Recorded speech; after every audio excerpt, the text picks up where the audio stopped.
Amazing, amazing. Good morning, everyone. Yeah, with the side events, my voice is also not the fittest this morning. Super excited to be here with all of you. I mean, we know each other, we're working together, we're building together in this new space and narrative, right? One of the core narratives called DePin.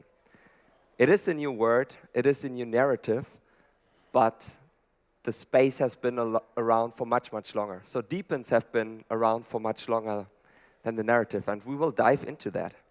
But for everyone who hasn't heard about DePin yet, it stands for incentivizing people with token incentives to provide real-world goods and services. That means actual tangible value is being provided through devices, robots, and machines that individuals can contribute to decentralized service networks and earn money, real rewards with. And we're going to dive into this, but before that, we have here Ali from Natix, Nico from eLoop, and Theo from Silencio. Before we jump into it, I'd love to hear a one-sentence elevator pitch from each of you so that the audience knows you as well as I do. Sure.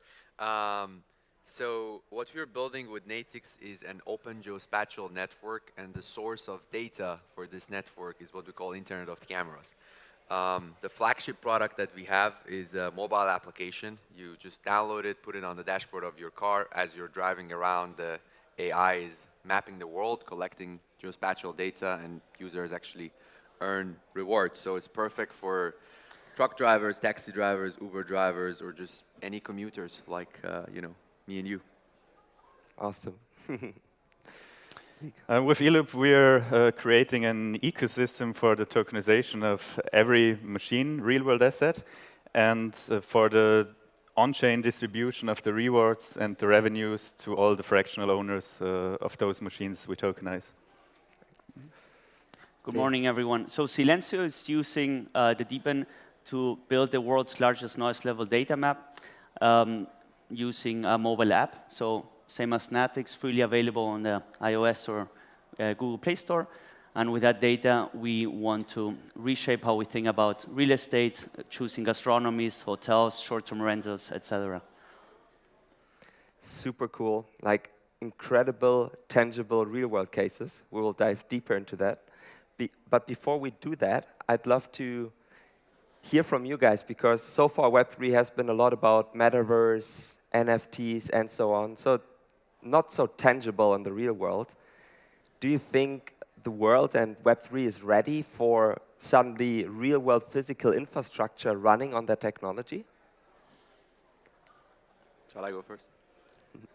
I think there is quite a lot of work we need to do, but for example, in our first showcase, or in the first pilot project we did a couple of years ago, there we tokenized a Tesla fleet, a car-sharing Tesla fleet, and we saw that when, let's say, Web2 people see the machine or the car on the street, they can touch it, it's tangible, we can bring real mass adoption to blockchain. So if they see it's not just a digital picture, if it's something real they can touch, then a lot can happen.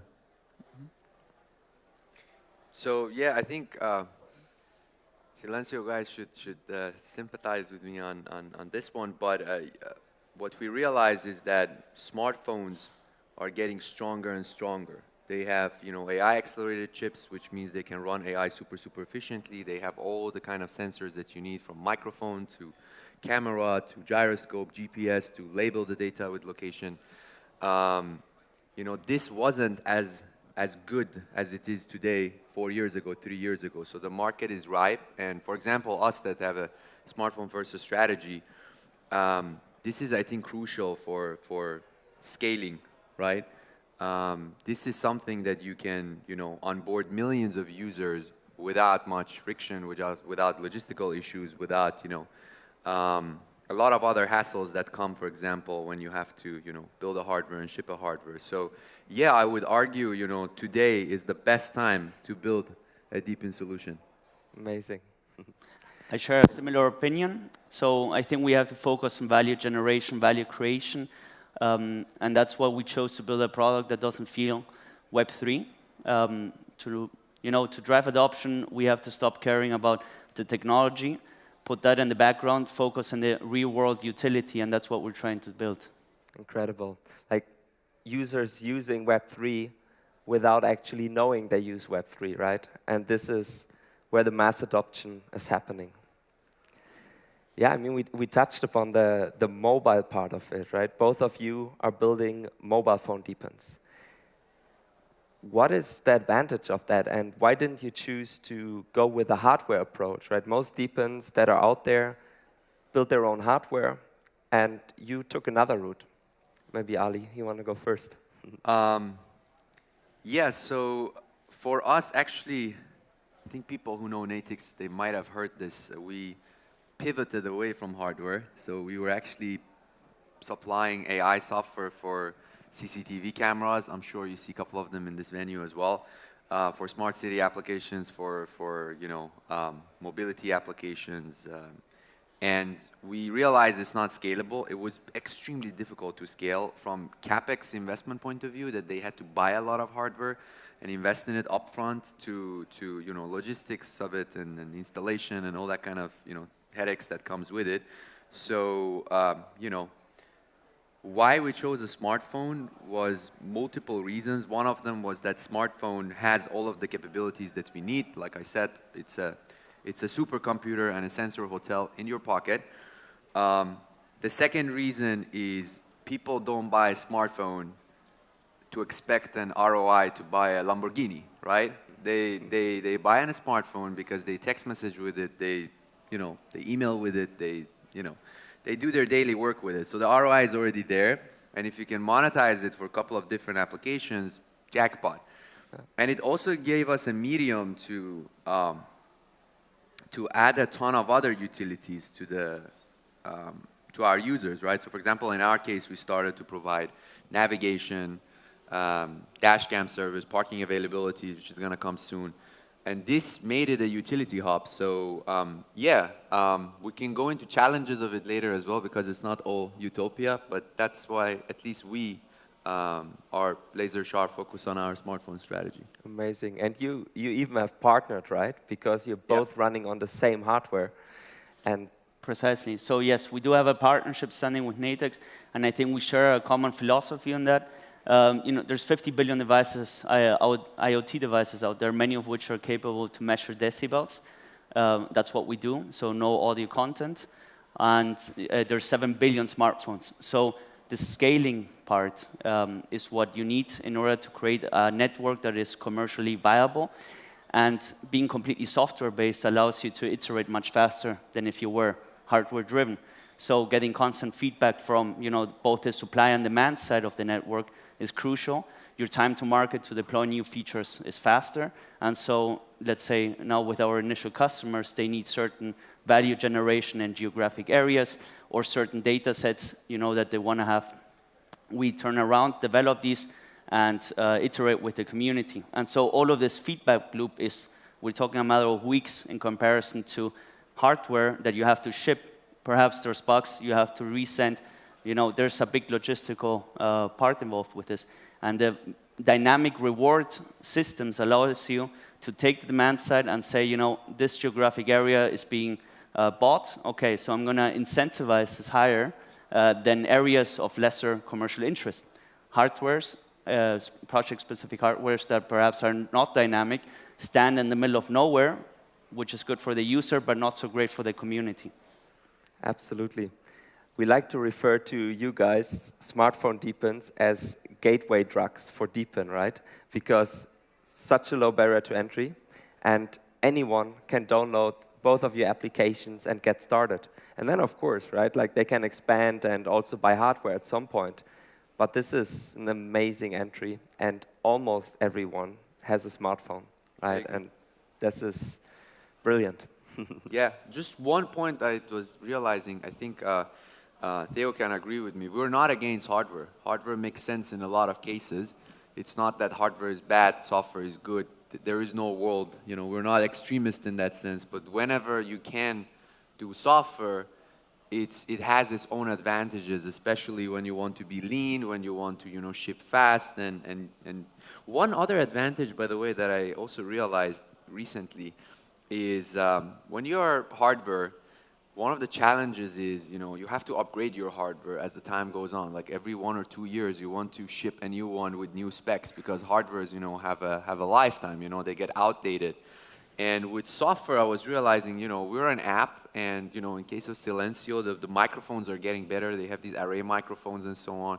You want to add other computational aspect to it, so the AI chip gets better. For us, the camera, they're getting lighters and so on. And we can actually, move with the user because it's just an app with a username and password. So if you just upgrade your iPhone from 11 to 15, we go with you. We don't have to do same goes with the Silencio guys. And I think this is, I never looked at it like this, but it's towards the composability and really keeping your user base and just growing from there.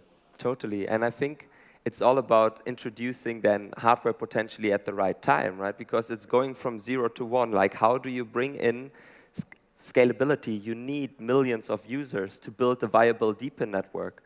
And it's really difficult to build a viable DePin network if you have to sell hardware a million of times. But if you have a network of multi-million users and then introduce hardware that makes sense, it's a completely different go-to-market. Yeah, amazing. Yeah, Nico, but not everyone, right? Most of physical infrastructure can't run on smartphones. And a lot of physical infrastructure, if we think about a Tesla being mobility infrastructure, or a wind turbine being energy infrastructure, can those cases also run as a DePin model and on Web3? Yes, definitely. I mean, we're also building software, so it definitely makes sense to focus on software. But in a lot of different areas like mobility, we will not drive with software. We will drive with a car, with a taxi drone. Also imagine if there are autonomous trucks delivering goods to a robotics farm, so there will be a lot of machines powering the world in the future. And we focus a lot on fractionalizing these machines in form of tokens so that everyone can become a part of it. So currently there is big corporates owning all these machines, earning from all those machines, and the broad mass, the people, they can't really profit from that. And we think by tokenizing all those machines, the smart machines where we get data every second from, we can make everyone participate in this value streams. And so every Web2 company can actually become a DePin with our technology by tokenizing their hardware. I was thinking for a very long time about things like car sharing, right? Like, how can something like this run on Web3? How can it be decentralized? Because in a car sharing, you have a lot of operations, right? You need to maintain the fleet, you need to have insurance, and so on and so on. So it's really difficult to decentralize big use cases. Or when you build a wind park of wind turbines, people can't just come together and say, hey, let's build some wind turbines somewhere, right? You need a certain operation behind it, a certain legal setup, and so on. And I think being able to crowdsource the capital to build those things and then distribute the revenues of those is fantastic. And in terms of what you guys provide as a platform for big machine DePins to scale, and then, of course, going more and more decentralized over time, right? Yes, definitely. So for those machines, you need a professional operator. So I don't know how to operate a wind turbine or anything. So this can still be in the hands of an energy company, or also the trucks or vehicles. Yeah, you need to change the tires. You need to charge them, clean them. So the community will not do this. Maybe a little bit, but it needs to be a company handling all those daily business, all those daily tasks. They can keep a portion of the revenue, of the rewards for covering all the costs in the system. And the rest, the profit, can be split between the operator and between all the fractional owners worldwide. Incredible. Machine real-world assets.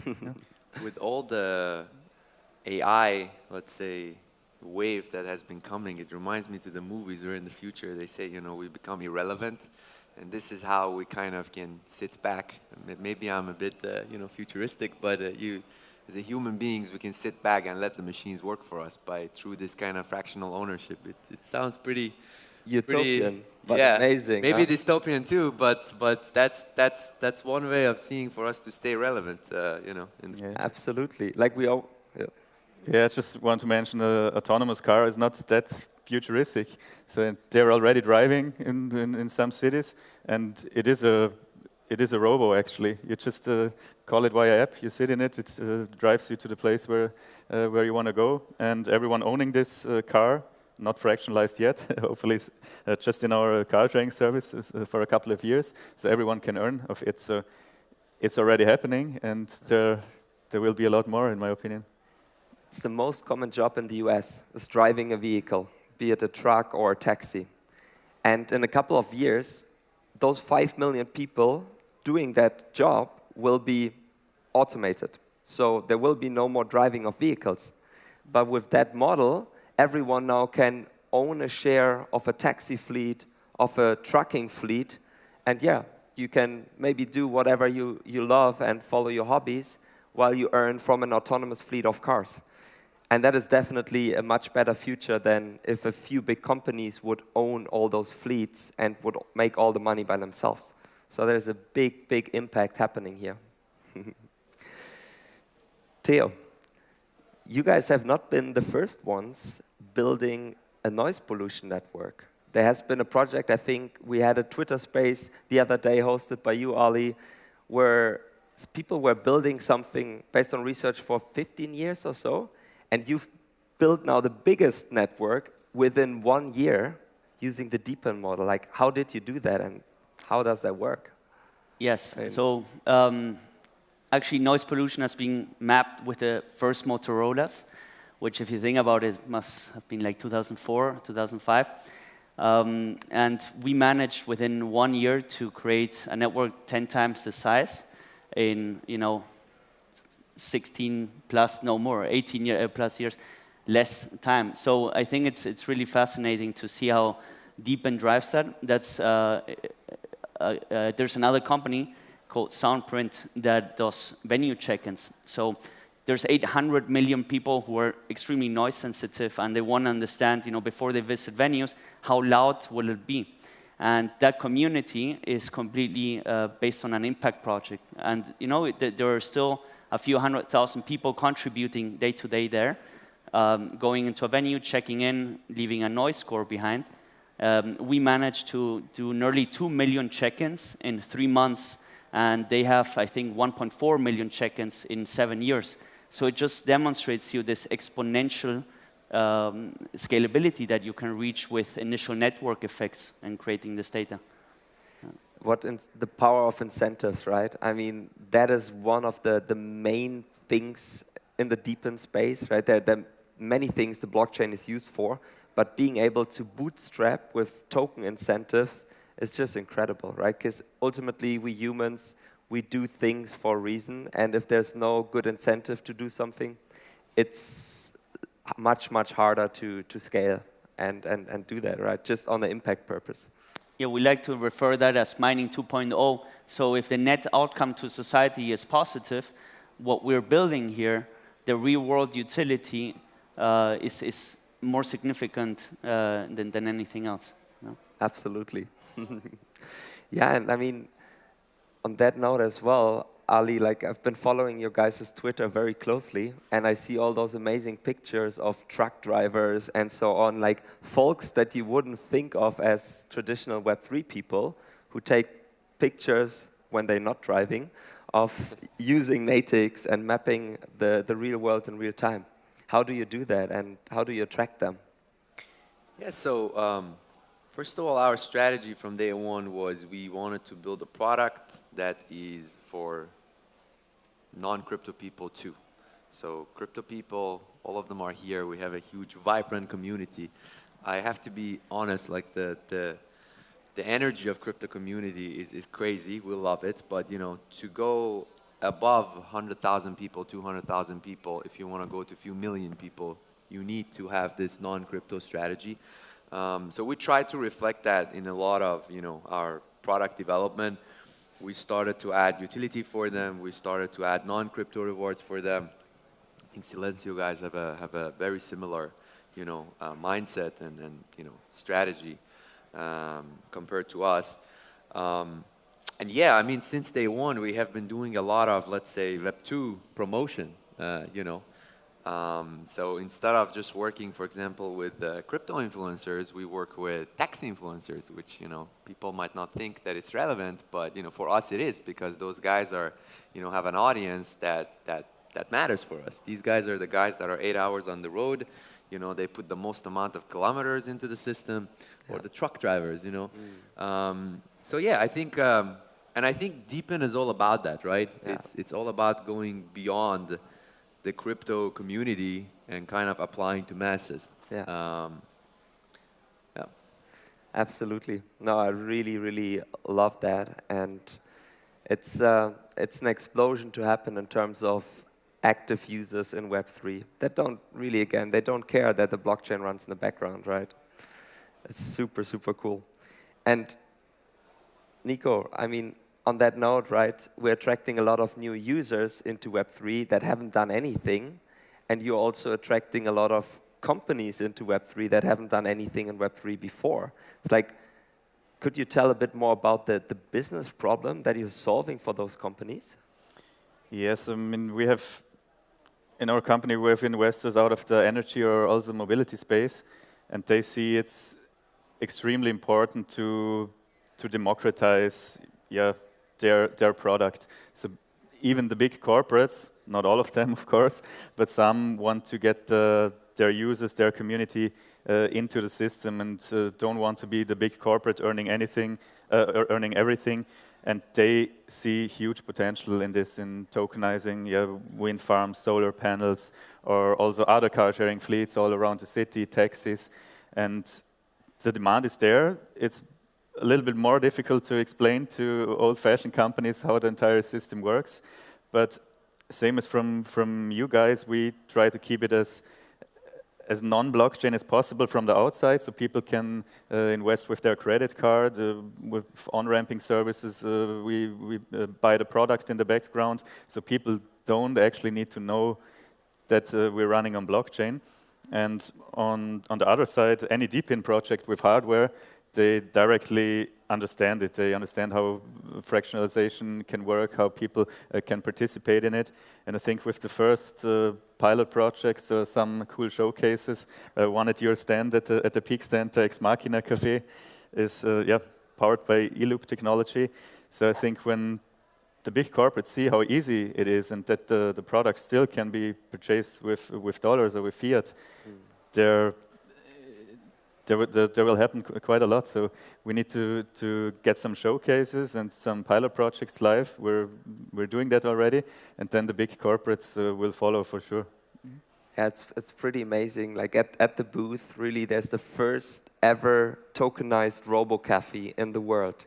That means the community can invest into it. Then the coffee is bought because they cost six-figure, right? Like they're really expensive, those machines.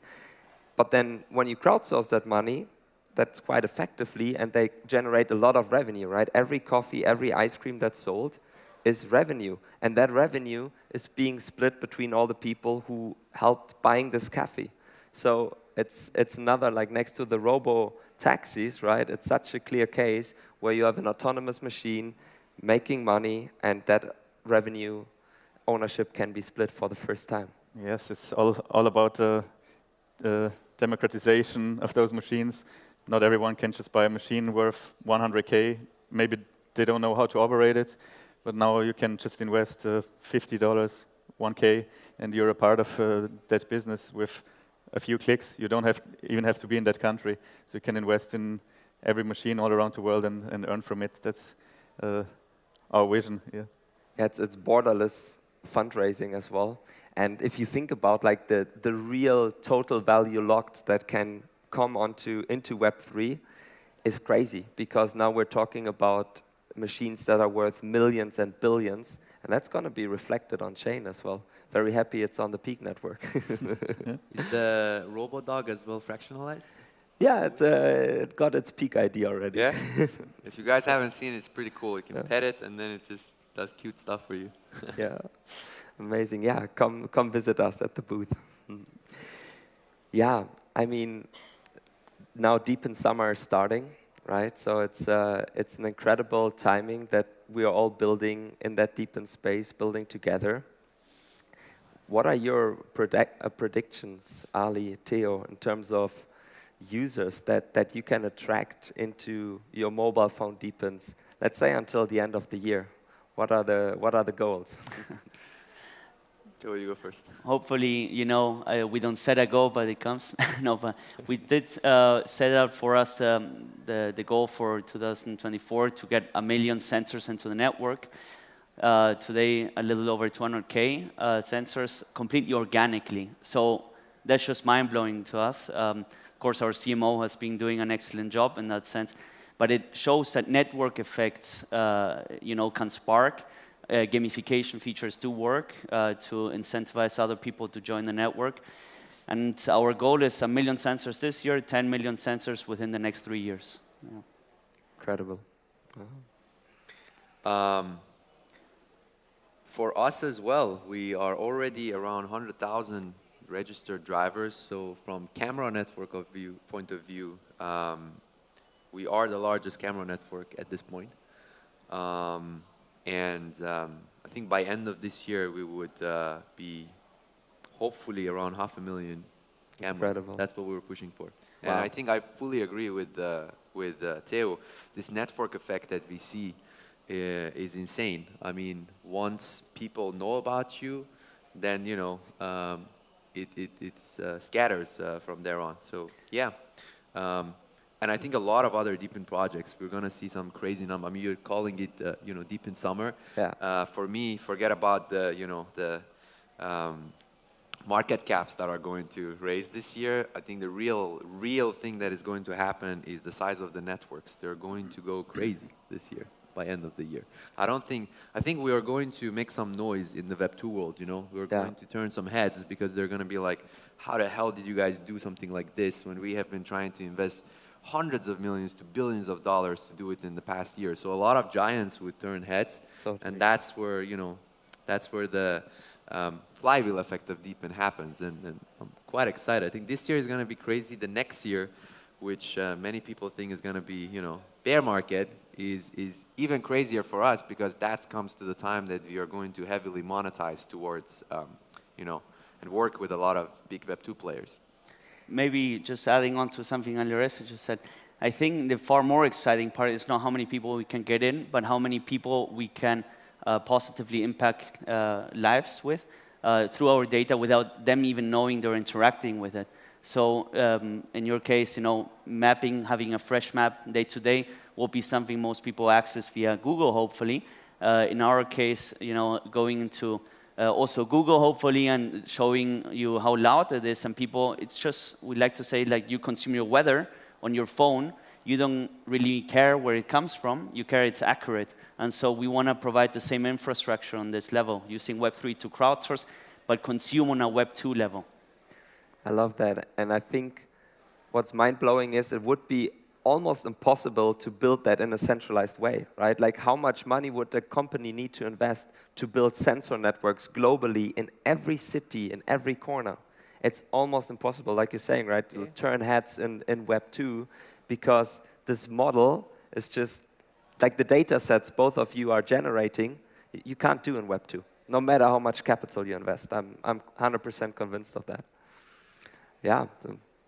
Future looks very bright. 100%. Amazing. Nico, what's your outlook for eLoop for the next year, or until the end of the year? I mean, since we're B2B focused, we think we can bring a crazy amount of Web 2 people to the space. Imagine a mobility company like Uber starts to tokenize their cars, and they send out a newsletter or push notification to their hundreds of millions of users that people can now invest in that service. So as soon as we've onboarded some big companies, there could be millions or hundreds of millions of users coming to blockchain. And we saw only from our old car sharing business with also about 100K users, we just organically did it with inbound marketing. So thousands of people started to invest in the cars. And when those big corporates understand it, or also smaller companies with a lot of users and hardware, they can bring all the people on chain and to the eLoop network and to peak. And we think there is the possibility of millions in the next years. So the first projects we have in pipeline, they have 2, 3, 4 million end users on their side, and they're starting to send out the information that you can now invest in their product. So we of course rely also on them, that they do good marketing, because we're the tech provider. But there will be a lot of people for sure. 100%. Yeah, I think it's really worth mentioning, right? You guys have tokenized a fleet of Teslas in Vienna that's operational with 100,000 of users who then invested in that fleet, and then they started treating the fleet as their own because they had a stake in it, right? So there are many values and benefits outside of the actual revenue generation. I think most of you used the kick scooter before, and in our city, in Vienna, or also in some others, they are, I don't know, in the river or on the trees, or people throw it around. But imagine you own a part of this vehicle, you will treat it like it's your own. So people will treat it well. It's good for everyone. It's good for the normal user, which is not owning it. It's good for the one owning it and earning from it. And that's what we saw on the car side. So we really had a specific fleet only for token holders. Those cars almost looked like brand new after a year, and the other ones are not that good in good words. And I think that's a huge positive impact beside all of the financial benefits the company can get. So the community you're building behind your company is amazing. So they all get brand ambassadors, they get the best users. If it's a hardware you use, like in mobility, they treat it much better. So it's a complete different company where all the users become somehow of shareholders or stakeholders. They feel like shareholders. They own a part of the machines. It's the closest possible in investment. So it's not just a dividend once per year. So you can earn every minute, every second actually. But the entire community thing, that's what changes a lot of services in our opinion. Yeah, absolutely. Thanks so much, gentlemen. It's a pleasure to be with you on stage, to build with you, to make sure that Web3 really moves towards real-world adoption. I mean, that is happening. Thanks so much for joining me today on the panel. Thank you. Thanks for having us here.